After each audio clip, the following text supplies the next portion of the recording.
문재인은 이 5년 대통령 재임 중에 국민 갈라치기로 자기 정권을 유지를 했습니다. 뭐든지 갈라치기. 의료 파동이 났을 때는 심지어 의사와 간호사도 갈라치기를 했고, 한일 무역 갈등이 일어났을 때는 무슨 죽창가, 조국하고 같이 죽창가 하면서 친일 반일 막 갈라쳤고, 모든 걸 다 갈라치기로 했는데 대통령 퇴임하고 나서도 또 갈라치기를 하고 있습니다. 퇴임 이후에 오늘 한겨레, 좌파 매체 한겨레와 단독 인터뷰를 했는데 참 이야기하는 것들이 과간입니다. 제가 이거를 소개해 드리는 이유는 이런 갈라치기에 넘어가면 안 된다. 그리고 전직 대통령이 정말 이렇게까지 해도 될까? 현직 대통령이 지금 구속이 돼 있는 마당에 전직 대통령이 갑자기 나타나서 전직 대통령이라고 부르기도 참 민망한 말들을 했습니다. 한겨레와 인터뷰를 해서 다른 건 말씀드릴 의미도 없는 것 같고, 일단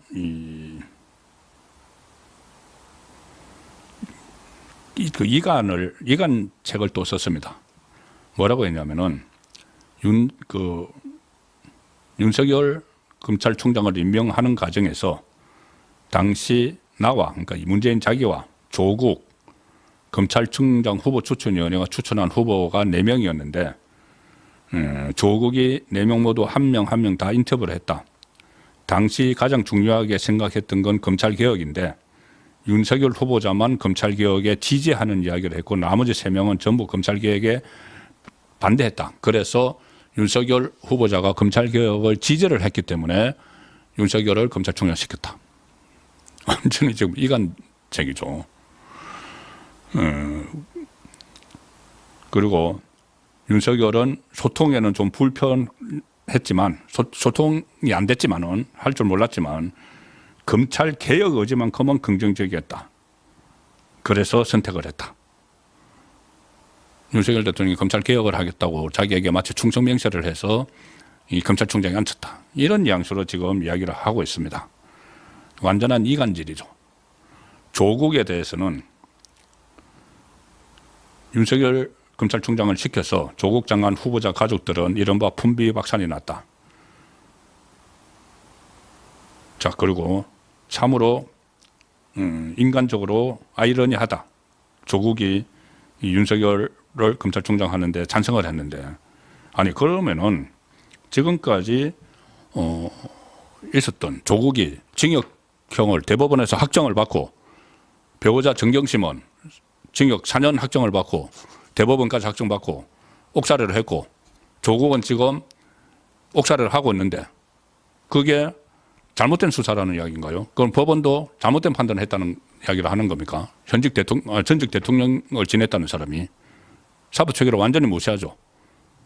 그때 조국에게 마음의 빚이 있다. 전직 때 그랬는데 지금은 인터뷰에서 조국에게 한없이 미안하다. 한없이 미안하다.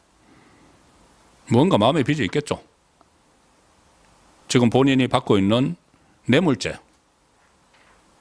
수사를 그때 지금 전주지검에서 하다가 중단되다시피 했는데 그 뇌물 문다의 태국 이주를 했을 때 이상직으로부터 돈 받은 거, 뇌물 받은 거, 그때 민정수석이 진위석 관리를 하던 게 민정수석이고 그 민정수석이 조국이었으니까 조국도 전주지검 가서 조사받았죠. 뭔가 조국에게 마음의 빚이 있겠죠. 해외 이주하고 하는 이런 과정에서나 그 이야기를 재임 때나 퇴임하고 나서 꾸준히 하고 있는데, 자, 한겨레도 그렇고, 아니 인터뷰를 했으면은 문재인의 뇌물죄에 대한 입장 같은 것은 왜 안 물어보는 거죠? 문재인은 본인이 대한 뇌물죄가 그렇게 대대적으로 보도가 되고 20명 이상의 이 전직 청와대 참모들, 장차관들, 조국 김종철까지 다 소환되고 조사를 받아도 말 한마디도 하지 않은 상태에서 지금 본인이 소환이 돼야 되는데 이 지금 사태가 일어나고 나서 마치 그 구명을 받은 것처럼 면죄부를 받은 것처럼 그렇게 지금 행동을 하고 있는 것이 문재인인데 그 부분에 대해서는 이런 방구도 없이 좌파 매체에 인터뷰를 해서 또 국민을 갈라치게 하는 그런 행태를 보이고 있습니다. 제가 한 말씀 드렸다시피 현직 대통령도 예우 없이 그것도 불법성이 있는 방법으로 인신을 구금을 하는데 앞으로 전직 대통령이라고 해서 무슨 그때 감사원에서 이 서면 조사를 한다고 했을 때 뭐 무엄하다, 무례하다 이런 식으로 이야기하는 건 이제 통하지 않습니다. 그래서 문재인도 이 상황이 정리가 되면은 반드시 법의 심판을 받아야 될 겁니다.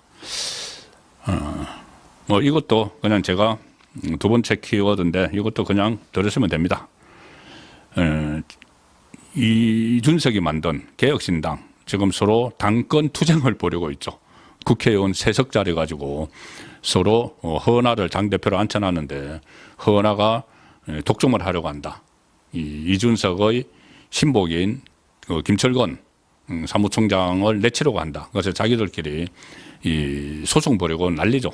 그런데 법원이 이 허은하가 그 천하람 당대표 권한대행인가 봅니다. 천하람이 제기한 당대표 직무정지에 대한 효력정지 가처분에 대해서 기각 결정을 했습니다. 그러면은 법원은 당원 소환 투표를 무효로 볼 만한 자료가 없다며 그러니까 허은하를 직상실, 허은하는 대표직 상실했다.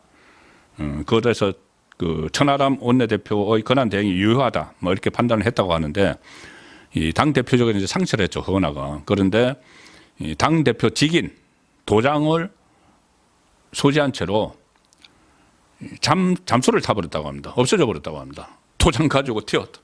과거에 김무성 대표 뭐 옥새 들고 나르사 이런 생각도 나는데 어쨌든 도장 가지고 튀었다고 합니다. 그리고 당 계좌 비밀번호도 알려주지 않고 있다. 그러니까 돈이 안 돌아간다. 허은하는 당 명의의 공문서를 보내거나 당 계좌 비밀번호를 변경하는 데 필요한 당대표 직인을 당에 반납하지 않았다.